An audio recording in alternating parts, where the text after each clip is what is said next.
कि साल भर तक घर में कोई भी फंक्शन हो, कोई भी कार्यक्रम हो, हम सोने के गहने नहीं खरीदेंगे, सोना नहीं खरीदेंगे। विदेशी मुद्रा बचाने के लिए हमारी देशभक्ति हमें चुनौती दे रही है और हमें इस चुनौती को स्वीकार करते हुए विदेशी मुद्रा को बचाना होगा। जैसे एक बड़ा संकल्प है पेट्रोल डीजल का संयम से इस्तेमाल करना। साथियों, हमें पेट्रोल डीजल का उपयोग कम करना होगा। ಮೋದಿ ಇದ್ಕಿದ್ದಂಗೆ ಜನರಿಗೆ ಚಿನ್ನ ಖರೀದಿ ಮಾಡಬೇಡಿ, ಪೆಟ್ರೋಲ್ ಡೀಸೆಲ್ ಬಳಕೆ ಕಡಿಮೆ ಮಾಡಿ ಅಂತಿದ್ದಾರೆ. ಪ್ರಧಾನಿ ಮೋದಿ ಏನು ಹೇಳಿದ್ರು ಓಕೆ ಅನ್ನೋದಕ್ಕೆ ಮೊದಲು ಅದು ಯಾಕೆ ಅನ್ನೋ ಪ್ರಶ್ನೆ ಮೂಡುತ್ತೆ ಅಲ್ವಾ? ಯಾಕಂದ್ರೆ ಇದನ್ನ ಹೇಳ್ತಿರೋದು ನಮ್ಮ ಪ್ರಧಾನಿ, ಕಾರಣ ಇಲ್ಲದೆ ಹೇಳೋದಿಲ್ಲ. ಸಮಸ್ಯೆಯ ಮೂಲ ಯಾವುದು ಅಂದ್ರೆ ಅದು ಪೆಟ್ರೋಲ್ ಡೀಸೆಲ್. ಅದಕ್ಕೆ ಕಾರಣ ಆಗಿರೋದು ಇರಾನ್ ಯುದ್ಧ. ಇದರಿಂದಾಗಿ ವಿದೇಶಿ ವಿನಿಮಯ ಉಳಿಸ್ಕೋಬೇಕು. ವಿದೇಶಿ ವಿನಿಮಯ ಉಳಿಸಿದ್ದರೆ ಮಾತ್ರ ದೇಶದ ಅಭಿವೃದ್ಧಿ ಸಾಧ್ಯ ಅನ್ನೋದನ್ನು ಹೇಳ್ತಿದ್ದಾರೆ ಮೋದಿ. ಯಾಕಂದ್ರೆ ಜಾಗತಿಕ ತೈಲ ಮಾರುಕಟ್ಟೆ ಒಂದು ಬ್ಯಾರೆಲ್ ತೈಲದ ಬೆಲೆ ಯುದ್ಧ ಆರಂಭಕ್ಕೂ ಮೊದಲು $70-73 ಇದ್ದಿದ್ದು, ಯುದ್ಧದ ನಂತರ ಈಗ $104 $108 ಆಗಿದೆ. ಯುದ್ಧ ಪ್ರಾರಂಭದಿಂದ ಇದುವರೆಗೆ ಒಂದು ಬ್ಯಾರೆಲ್ ತೈಲದ ಬೆಲೆ 95% ಏರಿಕೆಯಾಗಿದೆ. ಈಗ ಶಾಂತಿ ಮಾತುಕತೆಗಳ ನಿರೀಕ್ಷೆಯಿಂದ ಬೆಲೆ ಸ್ವಲ್ಪ ಇಳಿಕೆ ಕಂಡಿದ್ರೂ ಇದು ಶಾಶ್ವತ ಅಲ್ಲ. ನಾವು ಒಂದು ಬ್ಯಾರೆಲ್ ಕಚ್ಚಾ ತೈಲ ಅಂತ ಹೇಳ್ತಾನೆ ಇರ್ತೀವಿ. ಅಷ್ಟಕ್ಕೂ ಒಂದು ಬ್ಯಾರೆಲ್ ಕಚ್ಚಾ ತೈಲ ಅಂದರೆ ಅದರಲ್ಲಿ ಎಷ್ಟು ಲೀಟರ್ ಪೆಟ್ರೋಲ್, ಎಷ್ಟು ಲೀಟರ್ ಡೀಸೆಲ್ ತೆಗಿಬಹುದು ಆ ಲೆಕ್ಕ ಹೇಳ್ತೀವಿ ನೋಡಿ. ಒಂದು ಬ್ಯಾರೆಲ್ ಕಚ್ಚಾ ತೈಲ 159 ಲೀಟರ್ ಇರುತ್ತೆ. ಆ 159 ಲೀಟರ್ ಕಚ್ಚಾ ತೈಲದಿಂದ 70-75 ಲೀಟರ್ ಪೆಟ್ರೋಲ್ ತೆಗಿಬಹುದು. ಅಷ್ಟೇ ಅಲ್ಲ, 38-45 ಲೀಟರ್ ಡೀಸೆಲ್ ಕೂಡ ತೆಗಿಬಹುದು. 15-20 ಲೀಟರ್ ಜೆಟ್ ಇಂಧನ ಅಂದರೆ ವಿಮಾನಗಳಿಗೆ ಬಳಸೋ ಇಂಧನ ಮತ್ತು ಸೀಮೆ ಎಣ್ಣೆ ತೆಗಿತಾರೆ. ಇನ್ನೂ ಒಂದಿಷ್ಟು ಉಳಿದಿರುತ್ತೆ. ಅದರಲ್ಲಿ LPG, ಪೆಟ್ರೋಕೆಮಿಕಲ್ಸ್, ಹೆವಿ ಆಯಿಲ್ ಎಲ್ಲ ಬರುತ್ತೆ. ಇದನ್ನು ಡಿಸೈಡ್ ಮಾಡೋದು ಕಚ್ಚಾ ತೈಲದ ಪ್ಲೂರಿಟಿ. ಕಚ್ಚಾ ತೈಲ ಲೈಟ್ ಇದೆಯಾ ಹೆವಿ ಇದೆಯಾ ಅನ್ನೋದರ ಮೇಲೆ ಡಿಸೈಡ್ ಆಗುತ್ತೆ. ಅದೆಲ್ಲದರ ಜೊತೆಗೆ ಪ್ರಾಸೆಸಿಂಗ್, ರಿಫೈನಿಂಗ್, ಪ್ರಾಸೆಸಿಂಗ್ ಗೇನ್ ಮೇಲೆ ನಿರ್ಧಾರ ಮಾಡ್ತಾರೆ. ಸಿಂಪಲ್ ಆಗಿ ಹೇಳಬೇಕಂದ್ರೆ 159 ಲೀಟರ್ ಕಚ್ಚಾ ತೈಲದಿಂದ ಎಲ್ಲ ಸೇರಿ ಒಟ್ಟಾರೆ 170 ಲೀಟರ್ ಪೆಟ್ರೋಲ್ ಡೀಸೆಲ್ ಸಿಗುತ್ತೆ. ಒಂದು ಬ್ಯಾರೆಲ್ ಕಚ್ಚಾ ತೈಲದ ಬೆಲೆ $110 ಇಟ್ಕೊಳ್ಳೋಣ. $110 ಅಂದರೆ ರೂಪಾಯಿ ಲೆಕ್ಕದಲ್ಲಿ $9,500 ಆಗಬಹುದು. 170 ಲೀಟರ್ ಪೆಟ್ರೋಲ್ ಡೀಸೆಲ್ ಅಂದರೆ $100 ಲೆಕ್ಕ ಹಾಕಿದ್ರು $17,500. ಕಚ್ಚಾ ತೈಲವನ್ನು ರಿಫೈನರಿ ಮಾಡಿ ಮಾರುಕಟ್ಟೆಗೆ ತರೋದಕ್ಕೆ ಒಂದು ಬ್ಯಾರೆಲ್ ವೆಚ್ಚ ಸುಮಾರು $3,000. ರಾಜ್ಯ ಸರ್ಕಾರದ ತೆರಿಗೆ ಪ್ರತ್ಯೇಕ, ಕೇಂದ್ರ ಸರ್ಕಾರದ ತೆರಿಗೆ ಪ್ರತ್ಯೇಕ, ಪೆಟ್ರೋಲ್ ಬಂಕ್ ಶುಲ್ಕ ಅದು ಪ್ರತ್ಯೇಕ. ಹೀಗೆ ಖರ್ಚು ಮಾಡ್ತಾ ಇರೋ ಕಂಪನಿಗಳಲ್ಲಿ ಪ್ರೈವೇಟ್ ಕಂಪನಿಗಳು ನಷ್ಟದಲ್ಲೇನೂ ಇಲ್ಲ. ಅವು ಈಗಲೇ ರೇಟ್ ಜಾಸ್ತಿ ಮಾಡ್ಕೊಂಡಿದ್ದಾವೆ.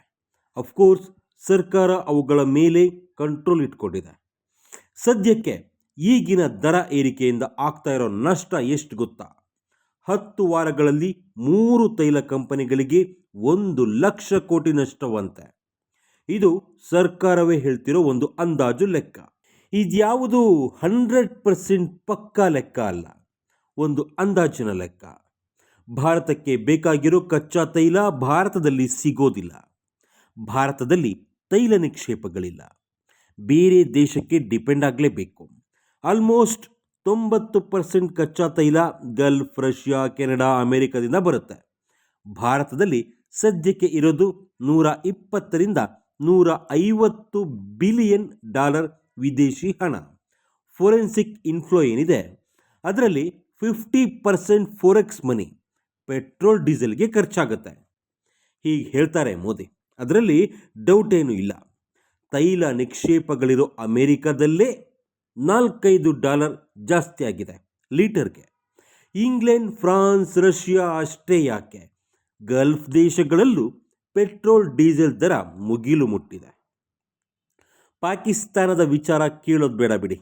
ಅಲ್ಲಿ ಲೀಟರ್ ಪೆಟ್ರೋಲ್ ಡೀಸೆಲ್ ರೇಟು 400 ರೂಪಾಯಿ ಬಾರ್ಡರ್ ದಾಟಿ ಆಗೋಗಿದೆ. ಪಾಕಿಸ್ತಾನದ ವಿಷಯ ನಮಗೆ ಯಾಕೆ, ನಮ್ಮಲ್ಲೂ ಪೆಟ್ರೋಲ್ ಡೀಸೆಲ್ ದರ ಹೆಚ್ಚಾಗೋ ನಿರೀಕ್ಷೆ ಅಂತೂ ಇದೆ. ಅದಕ್ಕೆಲ್ಲ ಕಾರಣ ವಿದೇಶಿ ವಿನಿಮಯ, ಫೋರೆಕ್ಸ್ ಇಂಡೆಕ್ಸ್ ಮನಿ. ಜೊತೆಗೆ ಇನ್ನೂ 1 ವರ್ಷ ಚಿನ್ನ ಖರೀದಿಸಬೇಡಿ ಅಂತಾನು ಮೋದಿ ಕರೆ ಕೊಟ್ಟಿದ್ದಾರೆ. ಯಾಕೆ ಗೊತ್ತಾ, ಭಾರತಕ್ಕೆ 1 ವರ್ಷಕ್ಕೆ ಬೇಕು 700ರಿಂದ 800 ಟನ್ ಚಿನ್ನ. ಭಾರತ 85%ರಿಂದ 90% ಕಚ್ಚಾ ತೈಲವನ್ನು ಆಮದು ಮಾಡಿಕೊಳ್ಳುತ್ತೆ. ಈ ಪ್ರಾಬ್ಲಮ್ ಶುರುವಾದಾಗ ಸರ್ಕಾರ ಪೆಟ್ರೋಲ್ ಮೇಲಿನ ಸ್ಪೆಷಲ್ ಎಕ್ಸೈಸ್ ಡ್ಯೂಟಿಯನ್ನು 13 ರೂಪಾಯಿಯಿಂದ 3 ರೂಪಾಯಿಗೆ ಇಳಿಸಿತ್ತು. ಡೀಸೆಲ್ ಮೇಲೆ ಹಾಕ್ತಾ ಇದ್ದ 10 ರೂಪಾಯಿ ಟ್ಯಾಕ್ಸನ್ನು ಕ್ಯಾನ್ಸಲ್ ಮಾಡಿತ್ತು. ಆದರೆ ಇದೆಲ್ಲ ಆದರೂ ಪ್ರಾಬ್ಲಮ್ ಇದೆಯಂತೆ. 1 ಲೀಟರ್ ಪೆಟ್ರೋಲ್ಗೆ ಈಗ ಕಂಪನಿಗಳಿಗೆ ಆಗ್ತಾ ಇರೋ ನಷ್ಟ 14ರಿಂದ 18 ರೂಪಾಯಿ. ಡೀಸೆಲ್ ವಿಚಾರಕ್ಕೆ ಬಂದರೆ ಇನ್ನೂ ಜಾಸ್ತಿ, 25 ರೂಪಾಯಿಯಿಂದ 35 ರೂಪಾಯಿ ಲಾಸ್ ಆಗ್ತಿದೆಯಂತೆ. ಒಟ್ಟಿನಲ್ಲಿ 1 ದಿನಕ್ಕೆ ಆಗ್ತಾ ಇರೋ ಲಾಸು ಸುಮಾರು 1,000 ಕೋಟಿಯಿಂದ 1,700 ಕೋಟಿಯನ್ನು ಅಂದಾಜಿದೆ. ತಿಂಗಳಿಗೆ 30,000 ಕೋಟಿ ಇರಬಹುದು ಅನ್ನೋ ಒಂದು ಅಂದಾಜಿದೆ. ಆದರೆ ಇದೆಲ್ಲ ತುಂಬ ದಿನ ಕಂಟಿನ್ಯೂ ಮಾಡೋಕ್ಕೆ ಆಗಲ್ಲ. ಮೇ 15ನೇ ತಾರೀಕು ಪೆಟ್ರೋಲ್ ಕಂಪನಿಗಳ ಜೊತೆ ಪ್ರಧಾನಿ ಮೀಟಿಂಗ್ ಮಾಡ್ತಾರಂತೆ. ಆಗ ದರ ಏರಿಕೆ ಫಿಕ್ಸ್ ಆಗಬಹುದು. ಒಂದು ಮೂಲದ ಪ್ರಕಾರ 1 ಲೀಟರ್ ಪೆಟ್ರೋಲ್ ಬೆಲೆ 115ರಿಂದ 120, 125 ರೂಪಾಯಿಗೆ ಏರಿಕೆ ಆಗಬಹುದು. ಡೀಸೆಲ್ ಬೆಲೆ 135 ರೂಪಾಯಿವರೆಗೂ ಏರಿಕೆ ಆಗಬಹುದು. ಇಲ್ಲ ಬ್ಯಾಲೆನ್ಸ್ ಮಾಡೋಣ ಅಂದ್ಕೊಂಡ್ರೆ ಬಾಂಡ್ ಕೊಟ್ಟು ಮತ್ತೇನೋ ಮಾಡಿ ಕಡಿಮೆನೂ ಮಾಡಬಹುದು. ಆದರೆ ಮೇ 15ರ ನಂತರ ದೇಶದಲ್ಲಿ ಬೆಲೆ ಏರಿಕೆ ಕ್ರಾಂತಿಯಲ್ಲ, ಪ್ರಳಯ ಆಗೋದು ಗ್ಯಾರಂಟಿ. ಅದಕ್ಕೆ ಮೋದಿ ಆಗಲೇ ದೇಶದ ಜನರನ್ನು ಮೆಂಟಲಿ ರೆಡಿ ಮಾಡ್ತಿದ್ದಾರೆ ಅಷ್ಟೇ. ಇದೆಲ್ಲದರ ಮಧ್ಯೆ ರಾಜ್ಯ ಆಹಾರ ಇಲಾಖೆ ಒಂದು ಹೊಸ ಗೈಡ್ಲೈನ್ಸ್ ರಿಲೀಸ್ ಮಾಡಿದೆ. ವಾಹನಗಳ ಕಂಟೈನರ್ಗಳಿಗೆ 200 ಲೀಟರ್ ಗರಿಷ್ಠ ಮಿತಿಯಲ್ಲಿ ಪೆಟ್ರೋಲು ಡೀಸೆಲ್ಲು ಹಾಕಬೇಕು. ಪೆಟ್ರೋಲ್ ಡೀಸೆಲ್ ಬಾಟ್ಲಿ ಅಥವಾ ಕ್ಯಾನ್ಗಳಿಗೆ ಹಾಕೋ ಹಾಗಿಲ್ಲ. ಅನಧಿಕೃತ ಕಂಟೈನರ್ಗಳಿಗೆ ಪೆಟ್ರೋಲ್ ಡೀಸೆಲ್ ಹಾಕೋ ಹಾಗೇ ಇಲ್ಲ. ಇಂಧನವನ್ನು ವಾಹನಗಳ ಟ್ಯಾಂಕ್ಗಳಿಗೆ ಮಾತ್ರ ತುಂಬಿಸಬೇಕು. ಚಿಲ್ಲರೆ ಮಾರಾಟ, ಅದರಲ್ಲಿ ಸಗಟು ವ್ಯಾಪಾರ ಮಾಡೋ ಹಾಗಿಲ್ಲ. ಸಗಟು ವ್ಯಾಪಾರ ನಿಗದಿತ ಕಡೆಗಳಲ್ಲಿ ಮಾತ್ರ ಮಾಡಬೇಕು. ಕೃಷಿ ಚಟುವಟಿಕೆಗೆ ಅಗತ್ಯಕ್ಕೆ ತಕ್ಕಂತೆ ಡೀಸೆಲ್ ಪೂರೈಸಬೇಕು. ಹೀಗೆಲ್ಲ ರೂಲ್ಸ್ ಮಾಡಿದೆ. ಇದು ಯಾವುದರ ಮುನ್ಸೂಚನೆ ಅನ್ನೋದು ಅರ್ಥ ಆಗ್ತಾ ಇಲ್ಲ.